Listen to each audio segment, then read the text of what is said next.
Alright, welcome back to another Supercoach ranking or tier list video.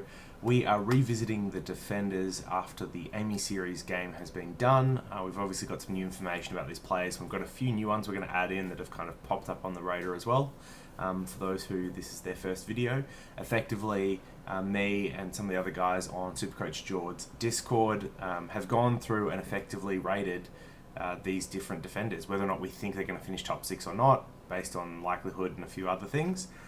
We put that tier list together, we publish it, and it should give you, I guess, a really good idea or overview of players you should or shouldn't pick coming into the season. So we're just going to go through, I guess, the update of that today, given what's happened with Amy Series. A few bolters, a few new ones, so let's jump into it. So, some things, I guess, don't change. Jake Lloyd just stays at the top.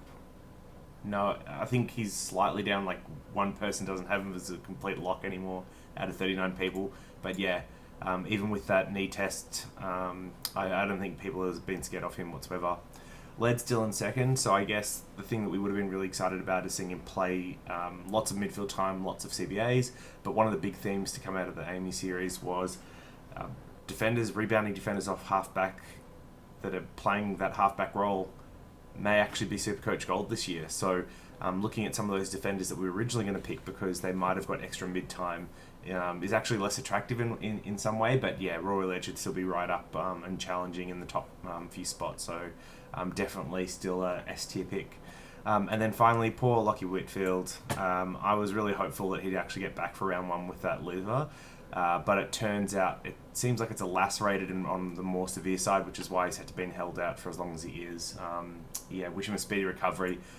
Definitely someone that'll be looking to complete my team after the first bye. Alright, next we have the biggest bolter after the Amy Series, which is Jaden Short. So shout out to Eno on the Discord. He has been a big Short fan for the longest time, hounding it.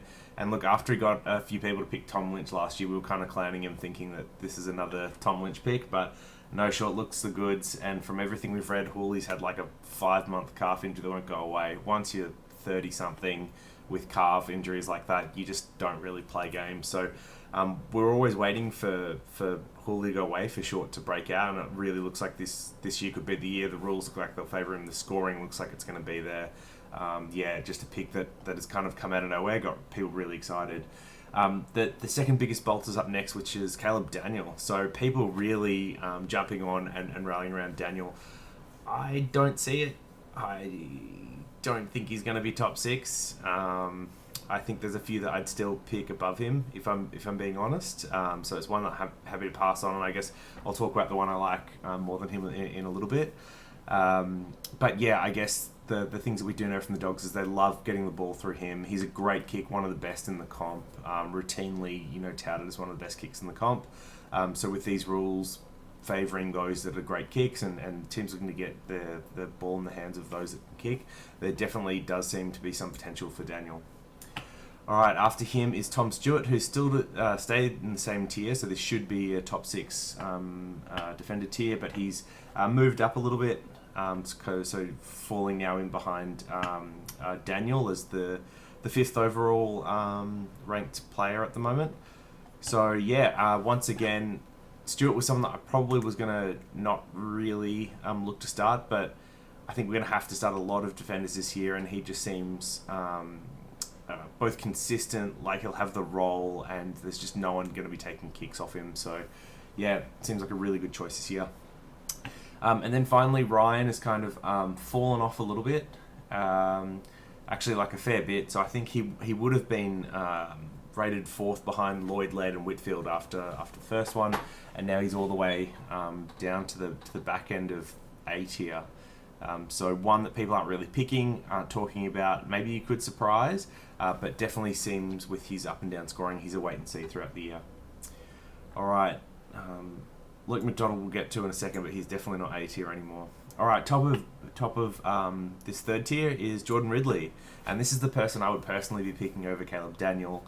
He had a true breakout year last year, winning Essendon's Best and Fairest. He was finally able to have that opportunity to put together a season and really lock down his role. With the changes to Essendon's defence this year, he's basically the only person still there from last year. He's one of the best kicks in the comp. He took all of Essendon's kickouts in the preseason. He's just going to continue to intercept balls. They're going to try and put every kick through him out of defence. Like, I'm an Essendon fan, so maybe take what I say with a grain of salt, but I'm quite bullish on Ridley this year, and I'd be picking him over Daniel and probably even Stewart. All right, after them is Braden Maynard, someone that people haven't really talked about that much, but I quite like as an option. After him, we have got someone that's actually new to the tier list. Oh no, I didn't add his icon. Stephen May. Stephen May's meant to be after Maynard, so sorry. He is meant to be here. Obviously stormed home at the end of last year.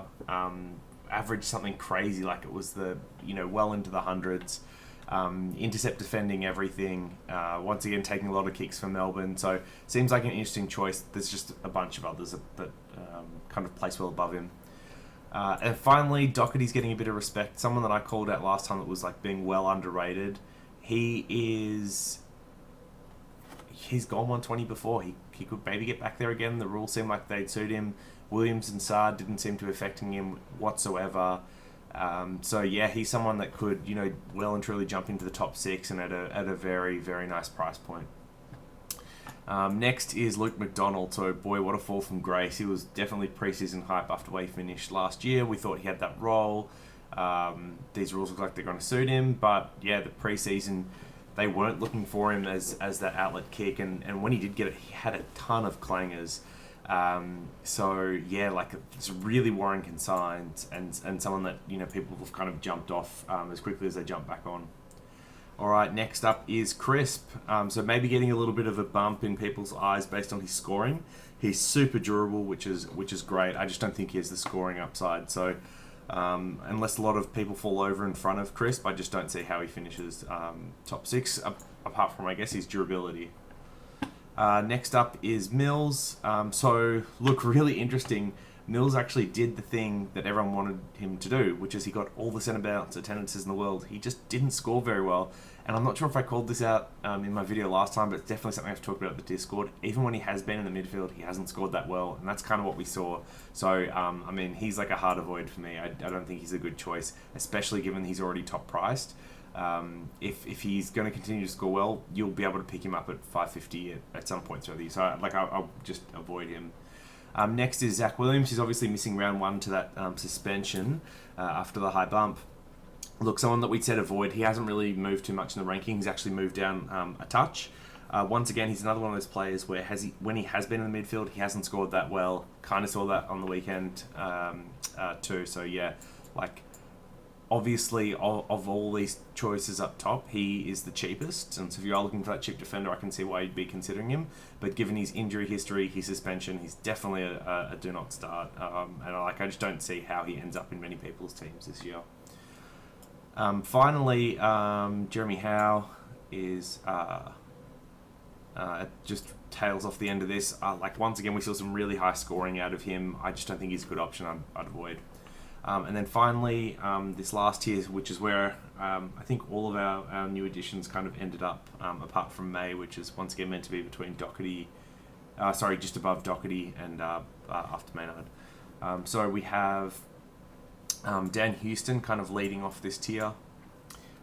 So he was a massive trap from last year and a bit of a meme. He scored super well. A lot of the defender options we like, so Lloyd, Short, Daniel, Stewart, Ridley, and probably even Doherty. These are like the primary or only person that will be taking kicks out of the defence. That is the singular player that their team looks for to distribute the ball when coming out of halfback. That just won't be the case for Houston. Port actually have a fair few good kicks and options back there, so it's just really hard to see him as a trustworthy option, especially after what happened last year. Next is Saad. I don't think he's changed much, maybe moved up a little bit in some people's eyes, but from what I saw in that Carlton game, he played almost the exact same role as Essen, which means the scoring upside just really isn't there for him. Next is Hunter Clark. So I guess what got people excited a little bit about Clark was, I think, midfield time. But once again, the defenders that have gone in the midfield just don't seem that appealing at the moment. You actually just want halfback or rebounding defenders. A couple of the intercept guys are in here, but yeah, like this type of role isn't getting people that excited this year. Next is Haynes. I think he stayed the same and gone down a little. And then after him, we've got Duggan. So once again, a defender turned midfielder, which any other year would get us super excited. Just not necessarily the case this year. So his job security, I think, has gone up even more. I think there was another West Coast midfielder was it Shuey that's out for 2 or 3 weeks now, and you've got Yo that's out kind of longer term with OP. So look, Duggan's probably going to get lots of time in the midfield.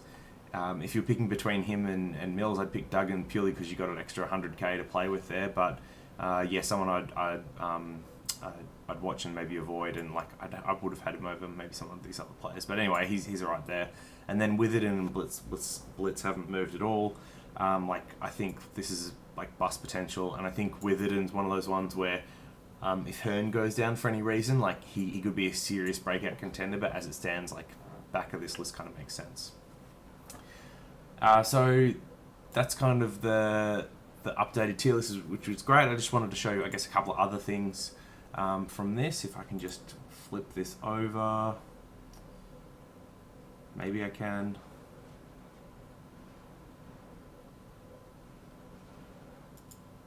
Well, maybe I can't. That's terrible.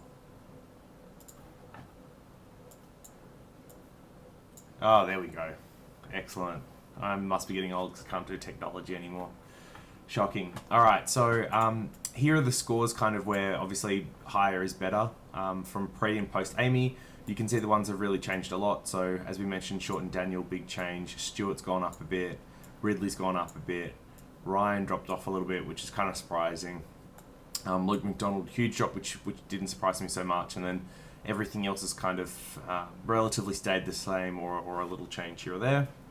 And then 2 other interesting questions I guess we threw into the survey this time just to see how people are preparing for round 1. So firstly, how many premium defenders you're starting in defence, and it seems to be basically 4 or 5 and a reasonable split between the two.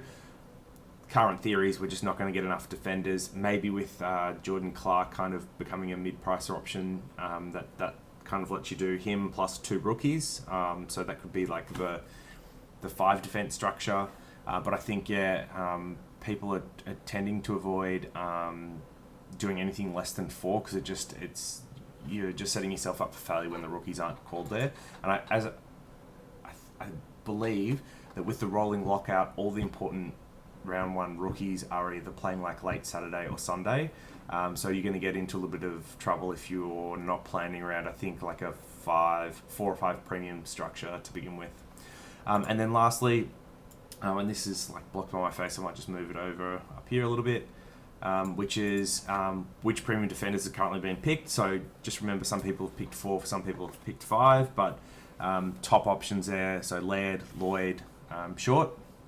It's actually surprising to see like a couple more people have Laird than Lloyd, but I guess it's just because of price and trying to muck around with how they can fit in some extra value.